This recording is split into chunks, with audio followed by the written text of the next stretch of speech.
Hello and a very warm welcome to London. I'm absolutely delighted to welcome you here. My name is Nikki Shields. I'm going to be your host of the 2022 edition of the WorldDAB Automotive event.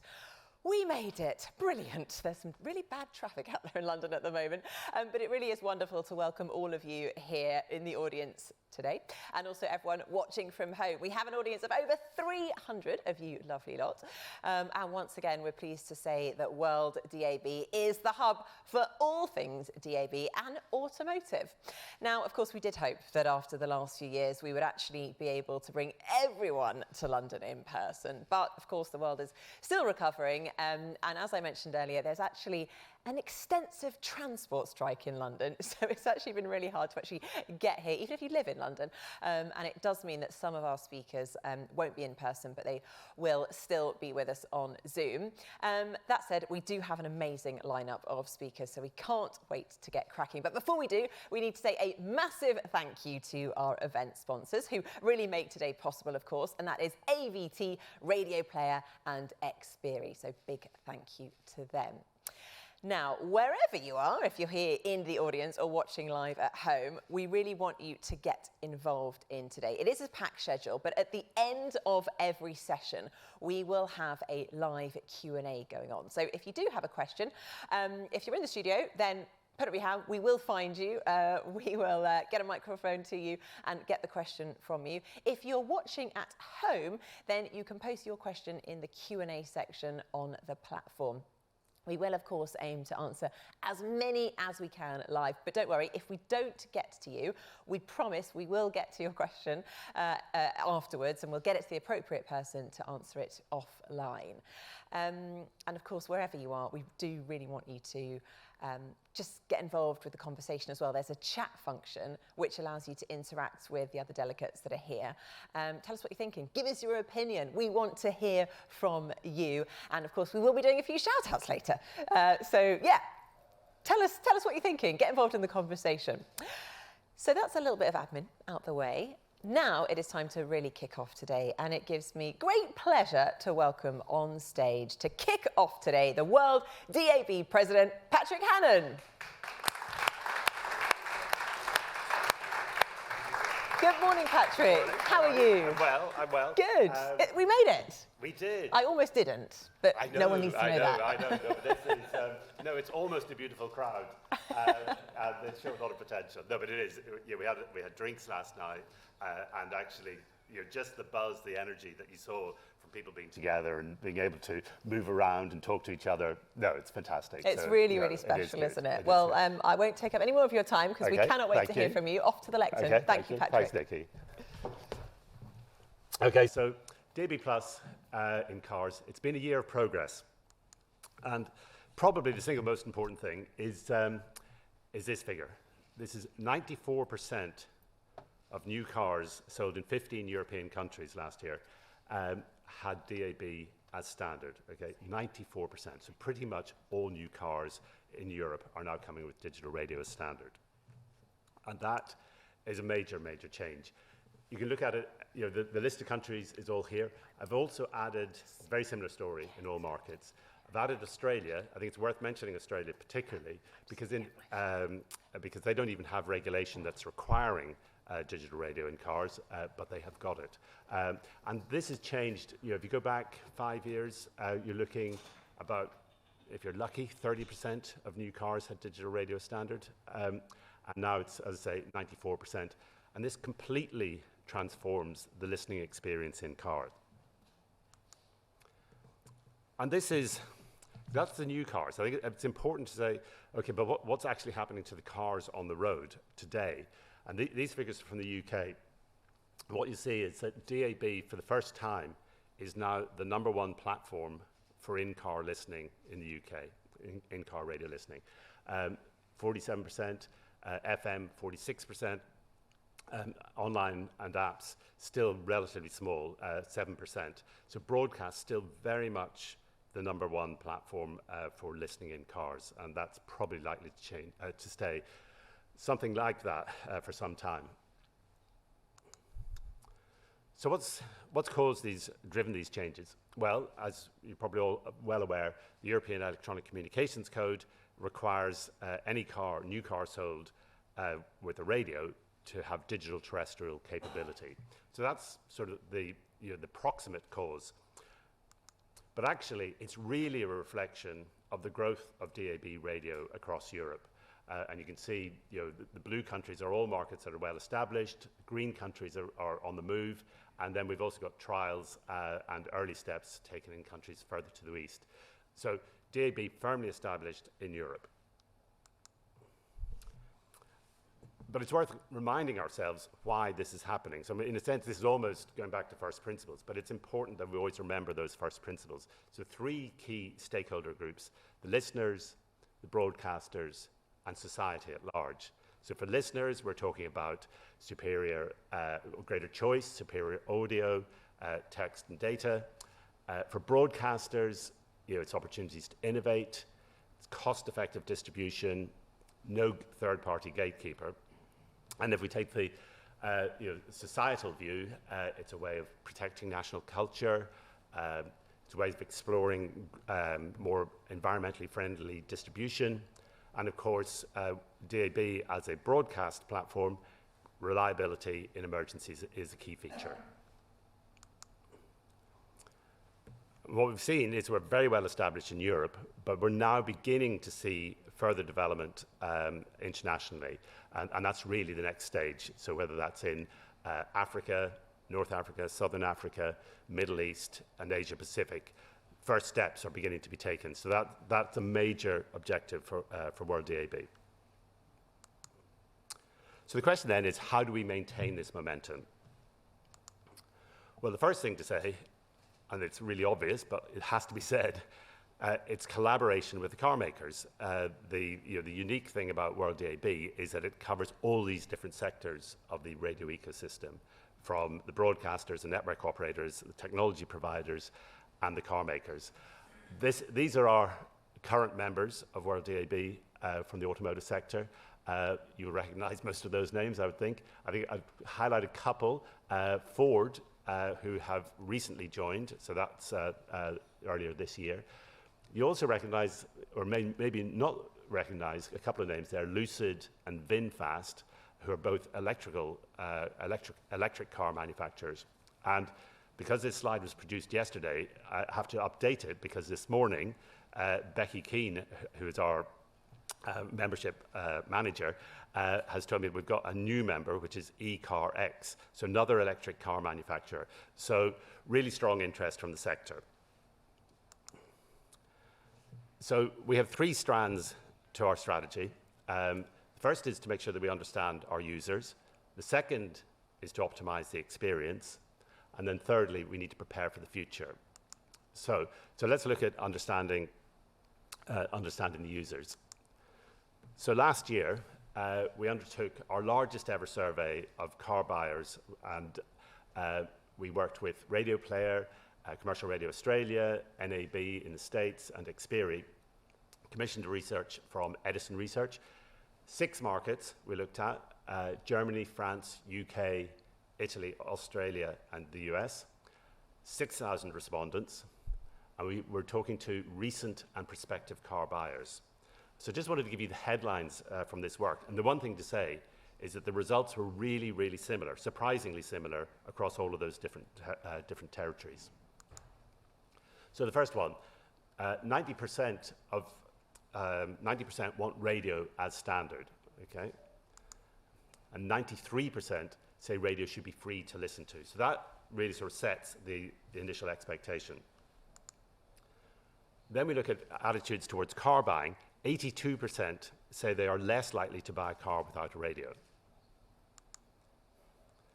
And then finally, users want information about content and about voice control. So for the information about content, 54% said that they wanted that information, and 58% said they were interested in searching for stations via voice controls. And this, I think, becomes increasingly important. With DAB, obviously you have a greater choice. And so if you're going to scroll through lots of services, can be quite tricky. So if you can do it by voice, then life becomes a lot easier. Okay, so second, we need to optimize the experience.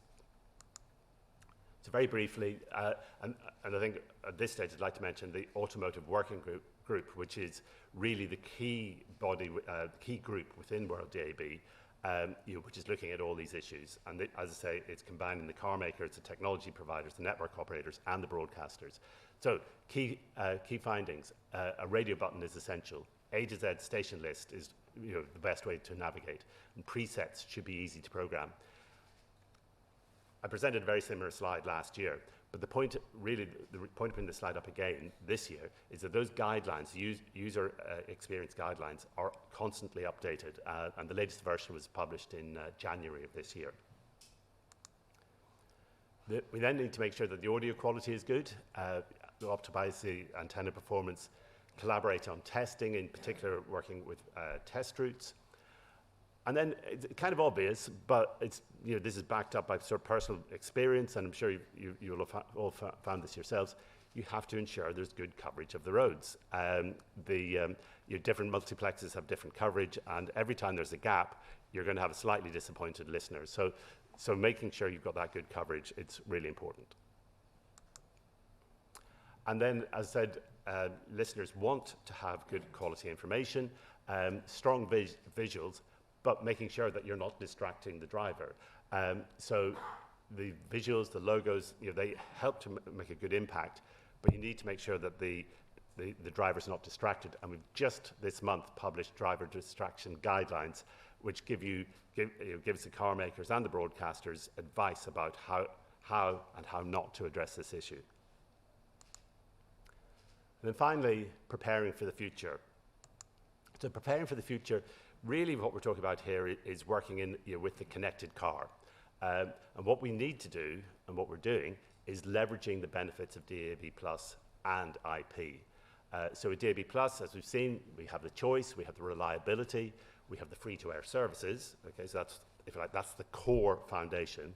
But IP brings the potential for extended geographic reach, for personalization, for interactivity. It's the combination that's really going to make the radio experience the best for the listener in the future. So we're working on that. Just a couple of things I wanted to highlight.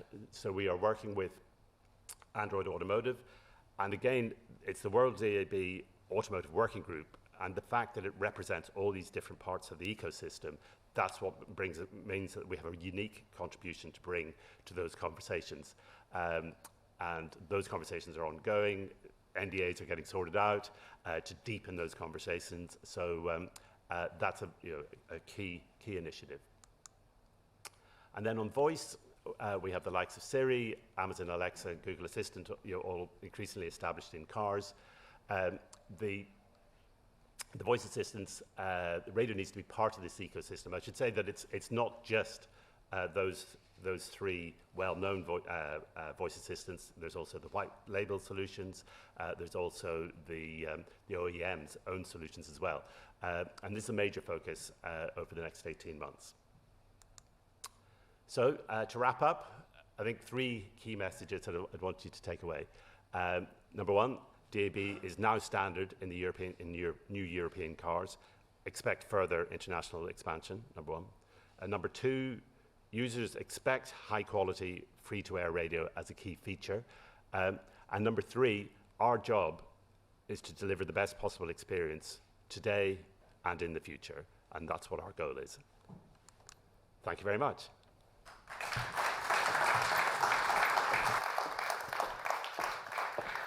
Thank you very much, Patrick. I mean, absolutely fascinating, isn't it? 94% of cars now come with DAB radio. Yeah, it's a complete transformation. Yeah, fantastic for all of us new car buyers as well. Exactly. Not that I buy new cars very often, but anyway, thank you very much. Now it is time to hear the latest research on the car industry. So to give us an overview, we have an expert, of course, David McClure. He's one of the founding members of the leading global consultancy firm SBD, specialising in automotive technologies, and we're going to hear from him now. Okay, hello, good morning everybody. I'm really sorry I can't be there with you in the room, but hopefully through the course of the next 10 or so minutes I can give a brief introduction to the trends as we see them within the automotive industry. So my name is David McClure from SPD Automotive, and we'll just move to the first slide now and look at some of the developments and expectations that we're seeing across the automotive industry. So just a little bit of background. SPD Automotive has been around for more than 20 years. We work with vehicle manufacturers and their suppliers, helping to look at future trends and customer requirements around some of the key technologies of connected and autonomous cars, shared mobility, electrification, and cybersecurity. And it's been a really challenging couple of years for the automotive industry. From our calculations, vehicle manufacturers have sold probably around 35 million fewer vehicles than they were originally forecast to over the last couple of years. And that's partly been down to COVID, more recently due to the war in Ukraine, and some of the supply issues partly coming from that war, but also from the global chip supply issues. And it's really affecting the ability of vehicle manufacturers to sell new vehicles, but potentially it's making an opportunity for those in the aftermarket, and today especially looking at digital radio, an opportunity for selling aftermarket devices for consumers who are holding on to those older vehicles for slightly longer than maybe they'd originally planned. So we're going to split the presentation into 3 sessions: electrification, cockpit UX, which is user experience, and digitization. And looking first at electrification, this is one of the huge megatrends across the automotive industry. We've got a few facts and figures here around the levels of investment the vehicle manufacturers are making, billions and billions of dollars around the world being spent on electrifying new models. And you can see some of the huge numbers of new models that vehicle manufacturers are planning to launch over the next 5-10 years. They're not all going at the same speed. There's some early adopters like Volvo. Already 16% of their vehicles are electric. Jaguar is planning that all of its vehicle sales will be electric by 2025. But there are some laggards, some of the slower moving OEMs, maybe with a more cautious eye at the rest of the world markets like Africa, Asia, South America. But overall, there's a huge trend driven partly by legislation, regulation, but we're starting to see more customer pull for electrified vehicles. And within these market developments, there's 3 kind of sub-trends that we've identified. The first one is pressure on the global OEMs from startup companies.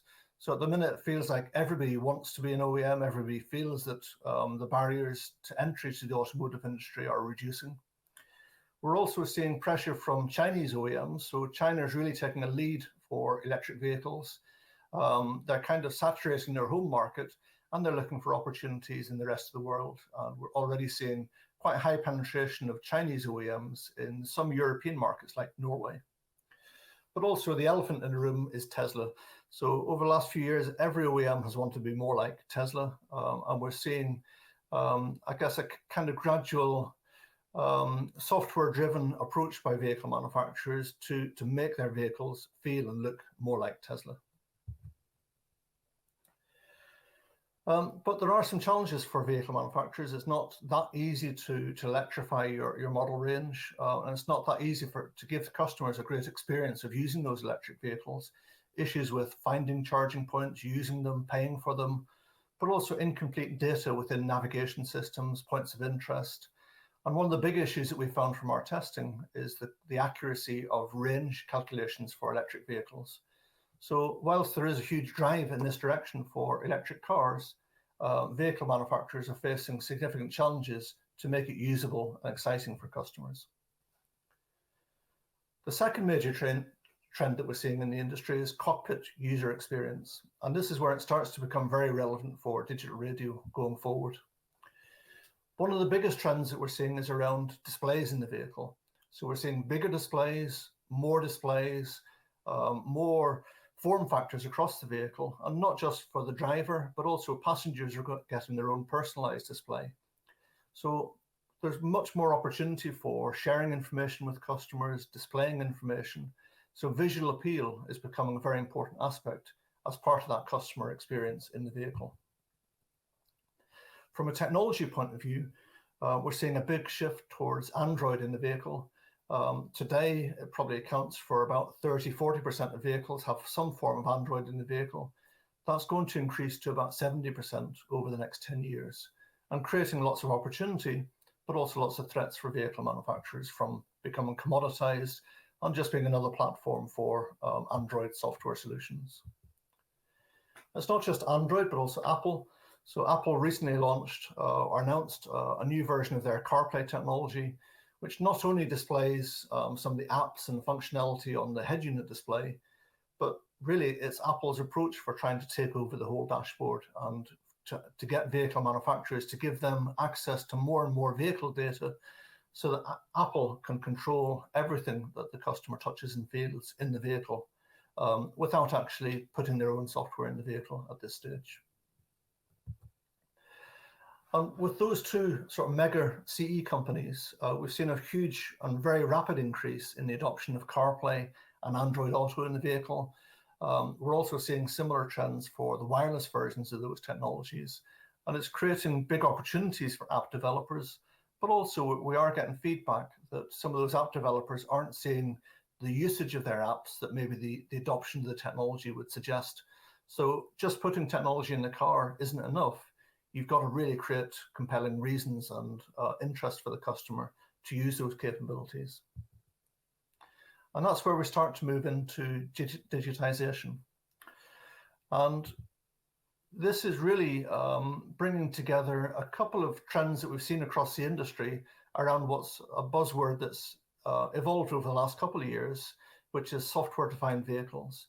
So it's looking at the trend for bringing the customer's digital lifestyle into the vehicle and their physical experience in the vehicle, but building it around software rather than the traditional hardware and devices that go into the vehicle. It's no longer about the ECUs and the physical technology in the vehicle. It's around the software and what you can do in terms of flexibility and updatability. So vehicle manufacturers are rushing to take control of the software in their vehicles, not just for that flexibility, but also they see a revenue opportunity. So vehicle manufacturers are looking at offering customers pay upgrades to vehicles, buying new features and functions during the life cycle of the vehicle, but also looking at how they can use this over-the-air software capability to improve maintenance, to reduce warranty costs, and maybe to patch software issues in the future. Software security issues in the future. And there's similar eye-watering numbers, the level of investment that vehicle manufacturers are making in software. So we've calculated that over the next 5 years, the leading OEMs have announced plans to invest over $70 billion in in-house and outsourced software capabilities.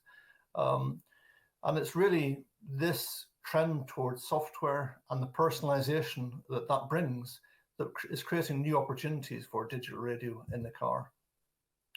So what does it mean for digital radio?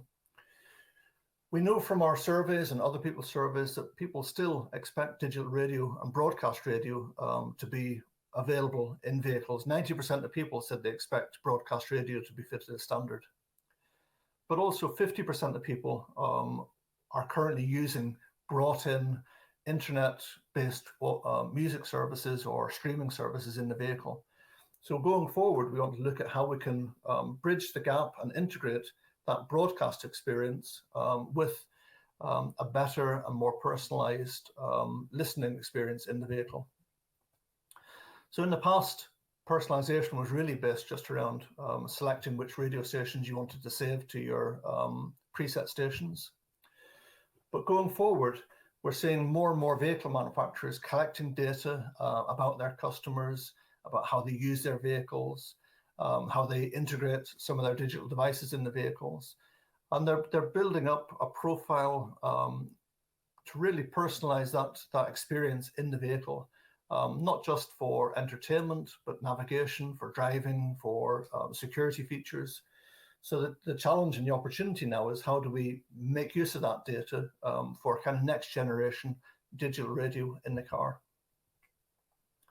And one of the key concerns that customers have is the cost of using some of these services. So of course, broadcast radio is free and people really appreciate and want free entertainment in the vehicle.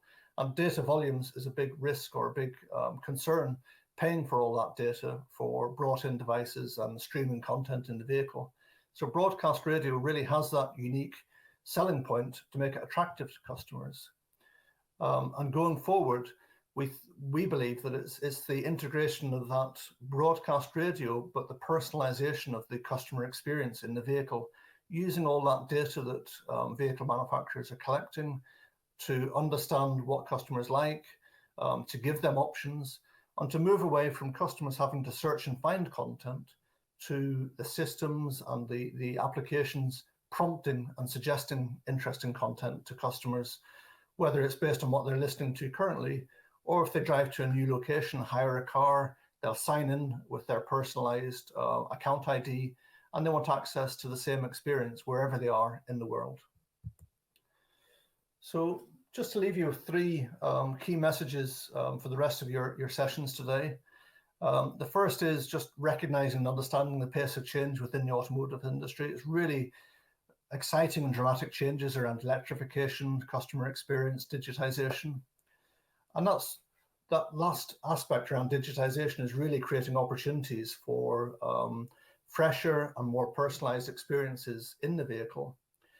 And radio is still very much in demand, but it's got to move with the times. It's got to take advantage of all the data that's being collected and to give customers and drivers that personalized experience in the vehicle. So very quickly, that's the end of my presentation today. I hope I've kind of provided a scene setting discussion for the rest of your debates, your sessions, your presentations today. I wish you luck. I wish I was there, and look forward to maybe hearing from some of you in the future if you've got any questions or any follow-up items. So thank you very much. Well, thank you very much, David. We wish you were here too, but maybe next year. Fingers crossed for that one. Well, some really interesting points there that you raised, David, as well. I think some slightly bad news, but also some really good news as well from the automotive sector, particularly around electrification too. So thank you for that one. And a reminder to our audience live and also at home, please remember to leave your questions for both Patrick and David in the Q&A for the end of this session. And remember that Q&A tab is on the platform. Now, here's a question for you. What about the view from the automotive manufacturers? Well, we have an expert with us on stage, and here to give us his state of the nation is our own Automotive Working Group Chairman, Martin Koch, who is the Head of Platform Steering Infotainment at CARIAD, which is a part of the Volkswagen Group. Martin, welcome. Over to you. Thank you very much. Good morning. It's good to see you all. So, my presentation is about an OEM perspective. It's a bold topic, I know. So what can we expect in the next 12 minutes? What I've done, I selected the for me personally, three most important trends or topics in the area of automotive, which are related to in-car radio experience. But I just don't want to mention them only.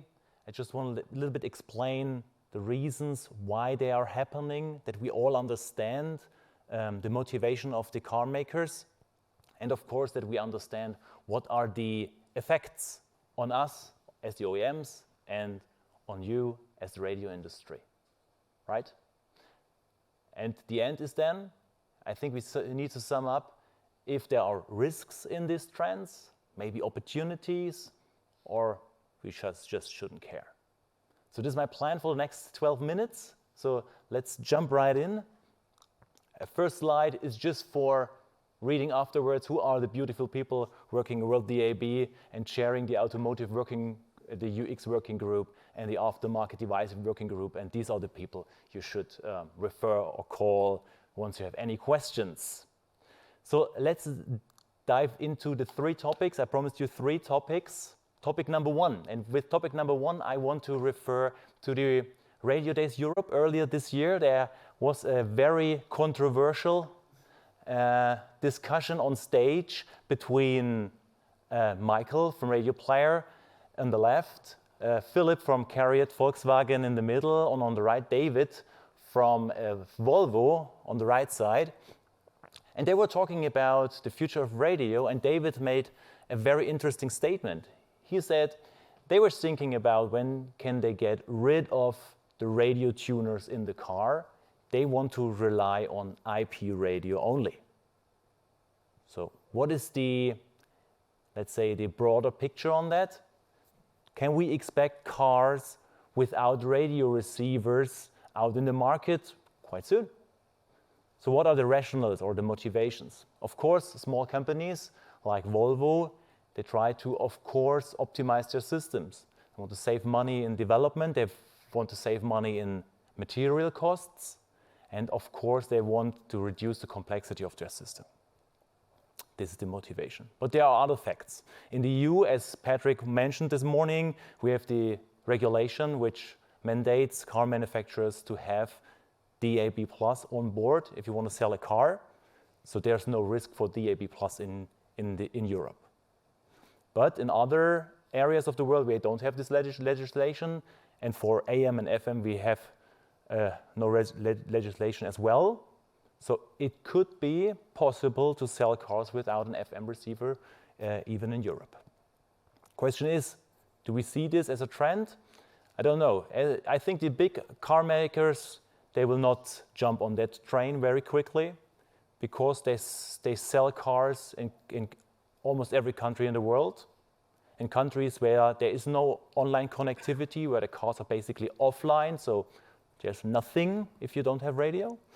And of course, they sell cars for any purpose. So driving long distance through America or through Australia, and there is not secure that you are online all the time.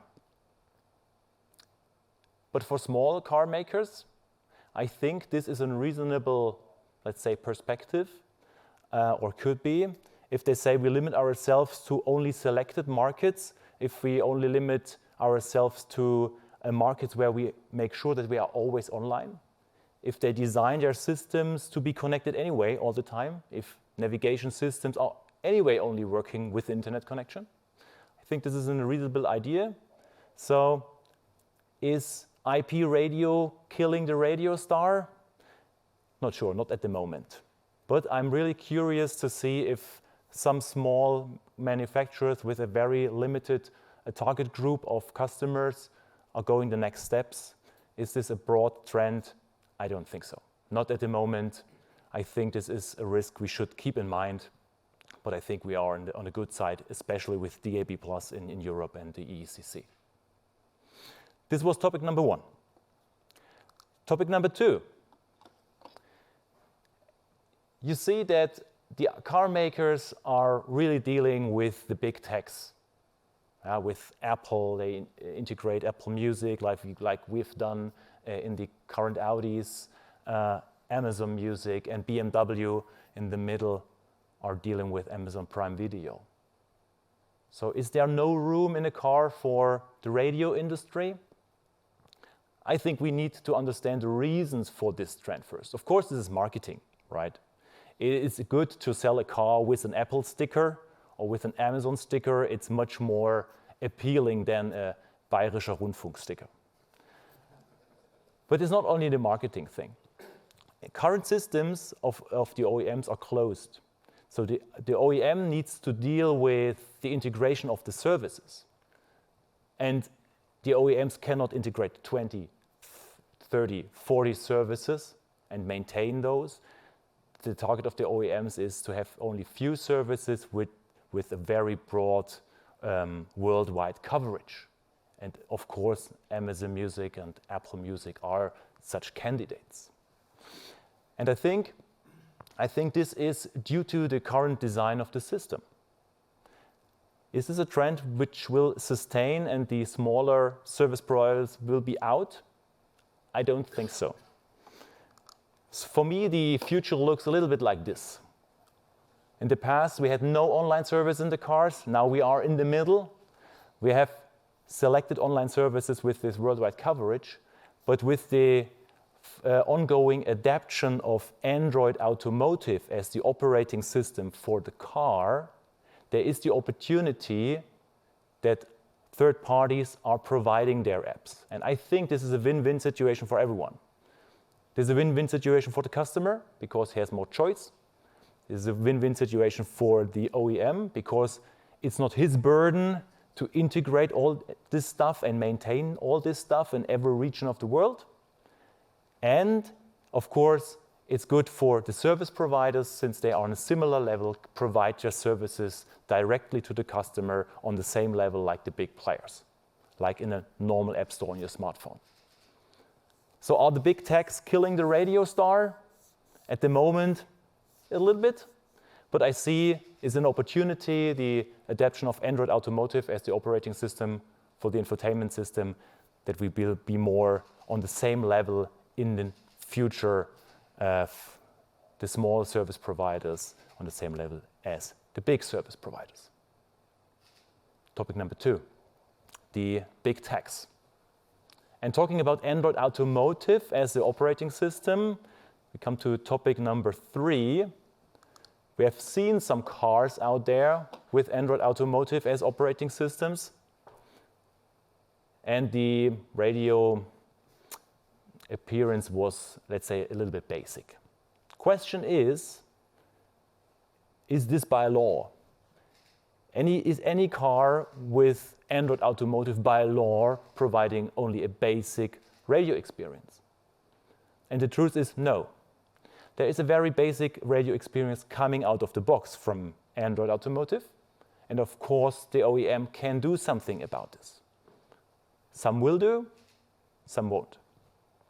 And we took this as a challenge or as an opportunity, better to say, for WorldDAB. So we teamed up with NAB and with Xperi and Ford and others in order to identify what are the gaps in Android Automotive.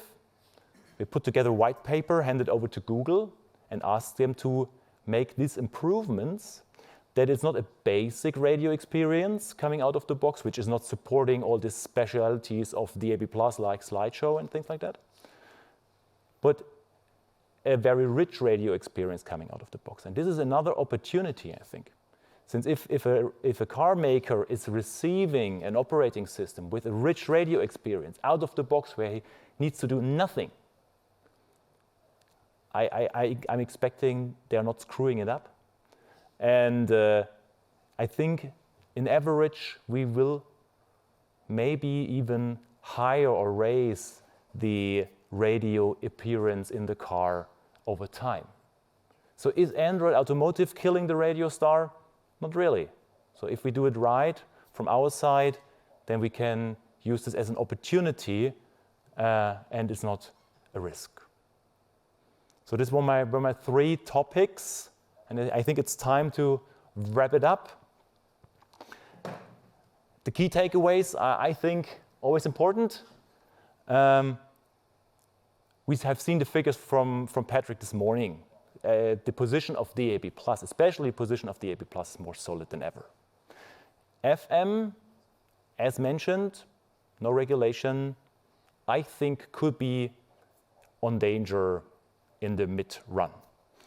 Cinema screens and video are coming in cars, but I don't see this as a major, let's say, blocker for audio. Audio music is still the key in the car and still king in the car.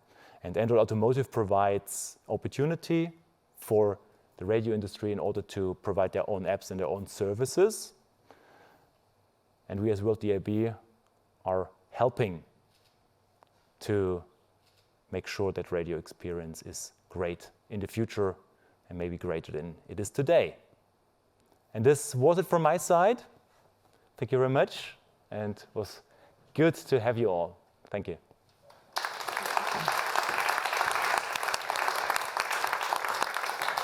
Thank you. Thank you so much, Martin.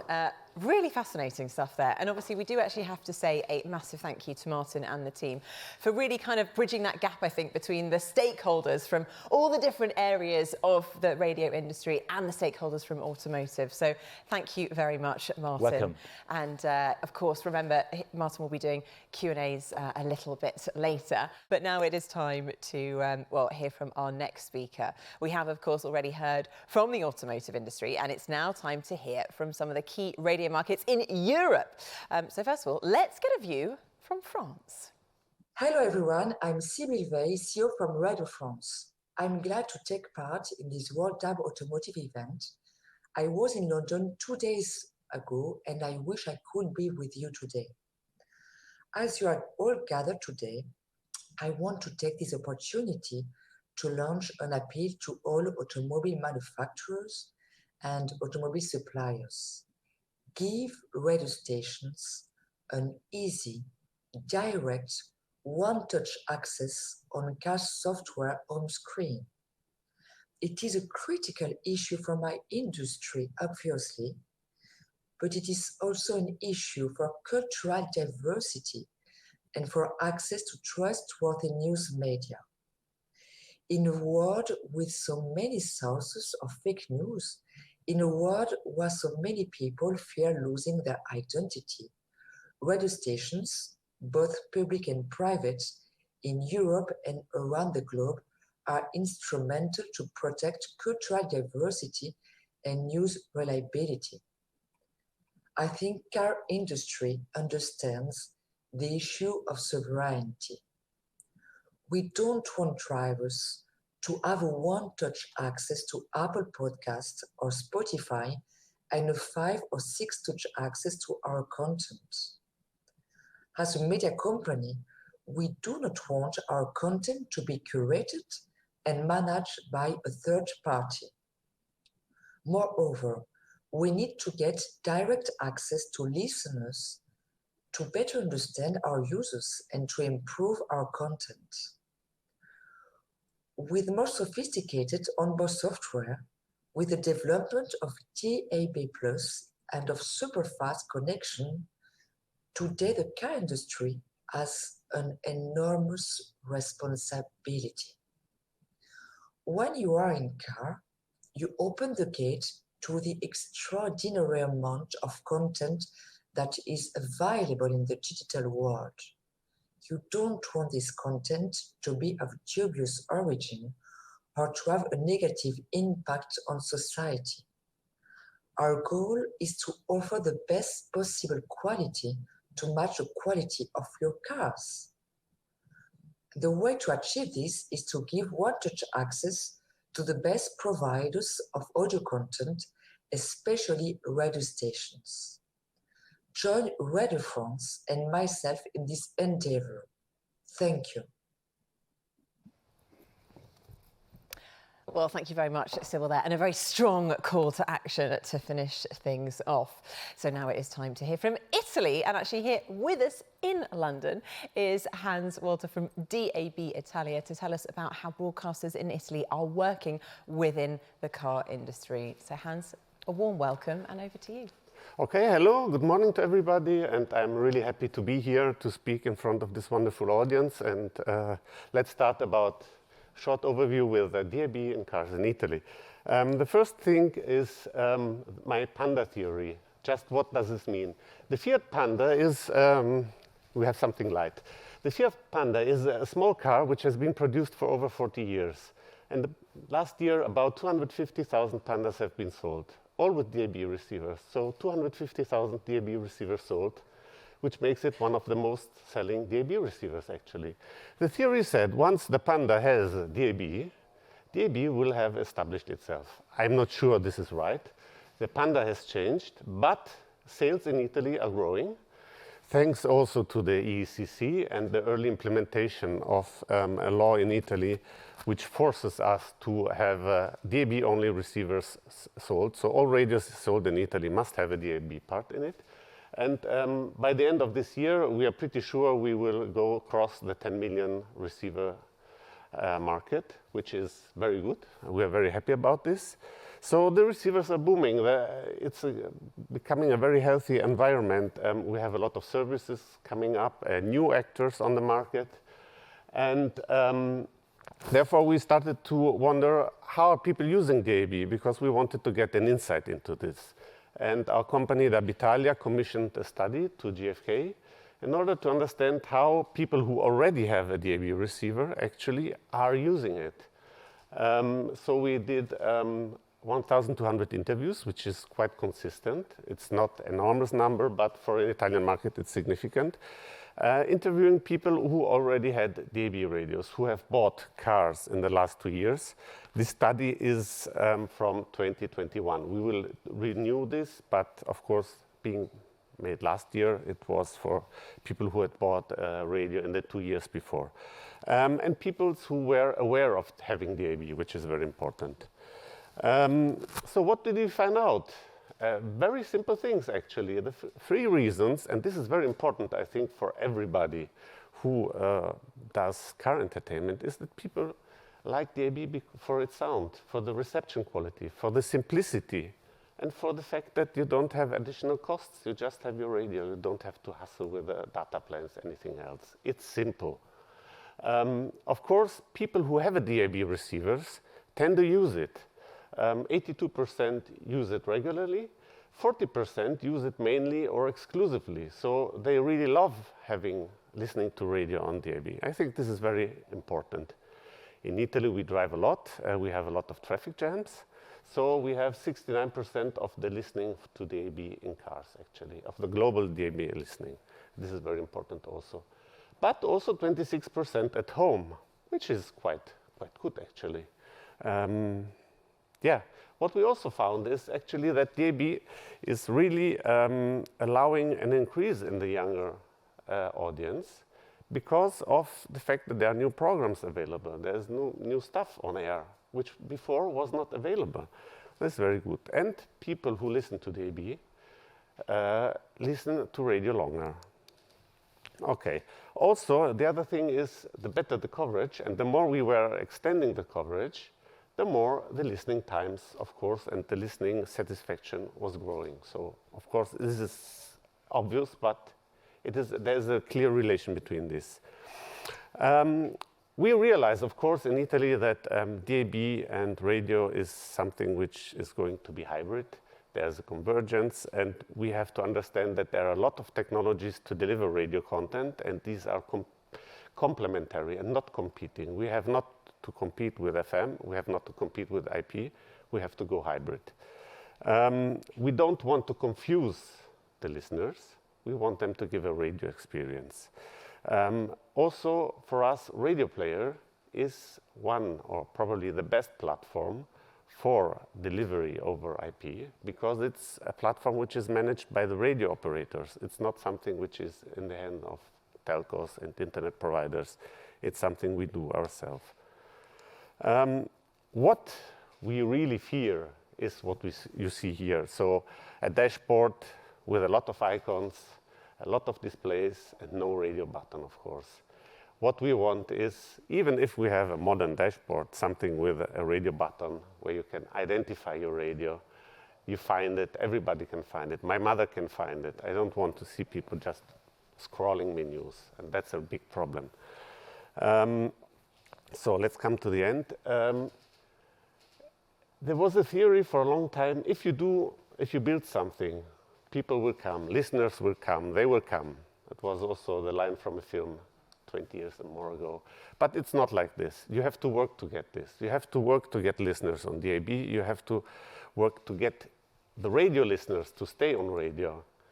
And you need a communication strategy. What we're doing in Italy is we're doing a communication strategy, a campaign for radio, which is not a campaign for DAB, it's not for Radio Player, it's for radio. It says, listen to radio, and you can listen to radio on a lot of different medium. You can listen on DAB, on DTT, on IP, and so on. And you're free to choose, but listen to radio. And that's the important message that we have to bring through, really. Radio is a great medium, and we want it, and we want to listen to it. And that's it, actually. Thank you very much. It was...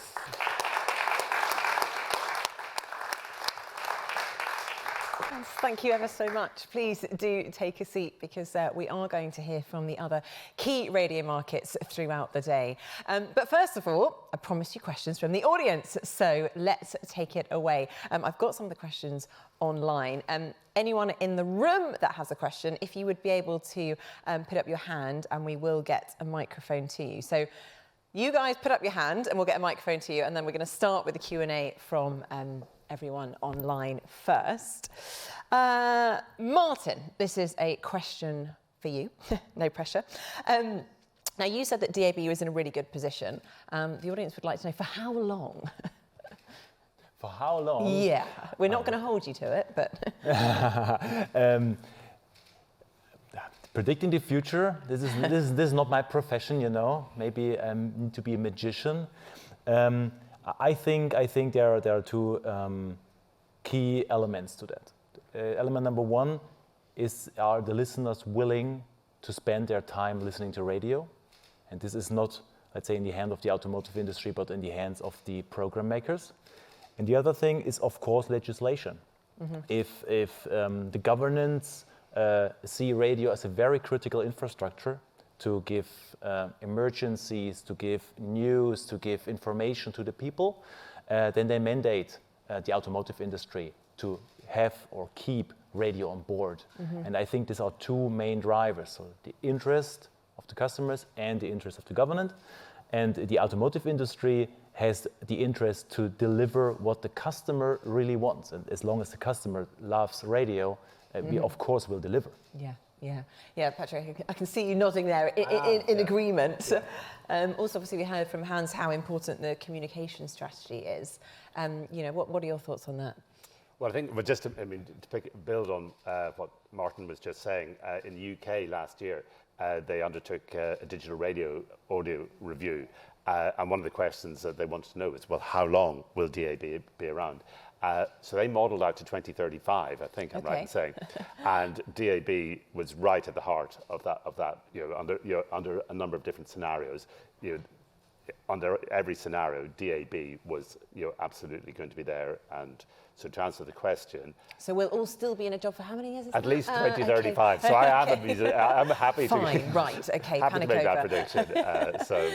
But I absolutely agree with what Martin said. You have to take into account.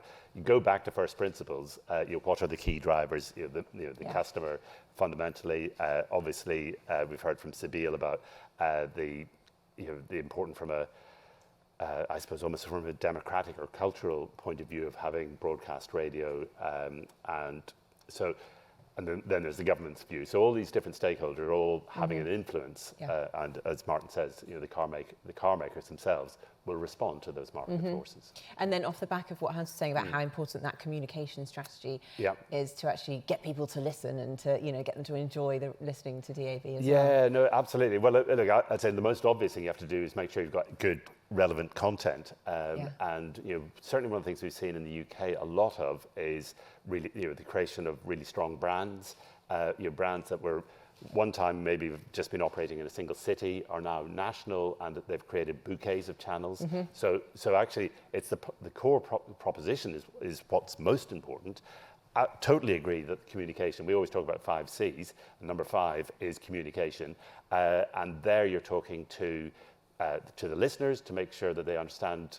And I totally agree with what Hans said. You have to make it easy for them, as easy as possible, even for his mother, even my mother. But also the young people as well. And getting the messages out, letting people know what's going on, absolutely key. Yeah, fantastic. There's actually another question for you, Martin. Obviously, we heard from Sibyle calling for legislation for the radio button. Do you think that's something that the car industry is going to accept? You can regulate everything, but the question is it really, in the end, fulfilling or really helping you in what you want? I don't know if a radio button is securing the position of radio.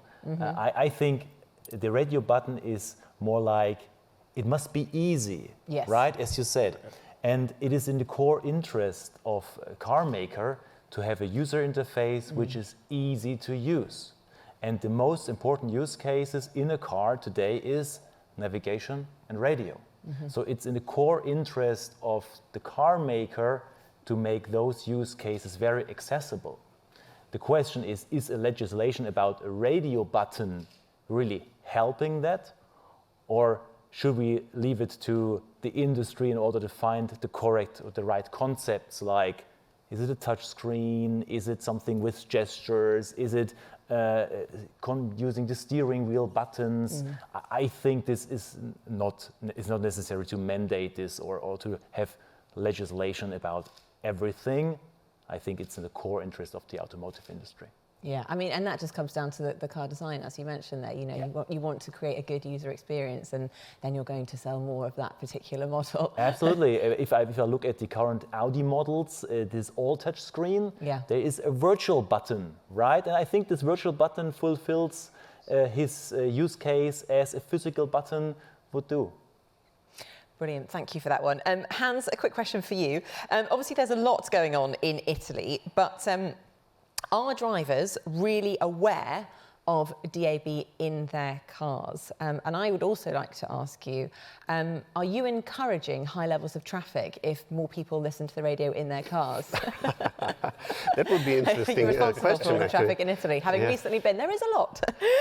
No, the first question really, you know, are the drivers aware of DAB? Yeah, that's something we already tackled in the last years of our communication strategy, actually, because we had also some spots which are saying, probably you have already a DAB radio in your car.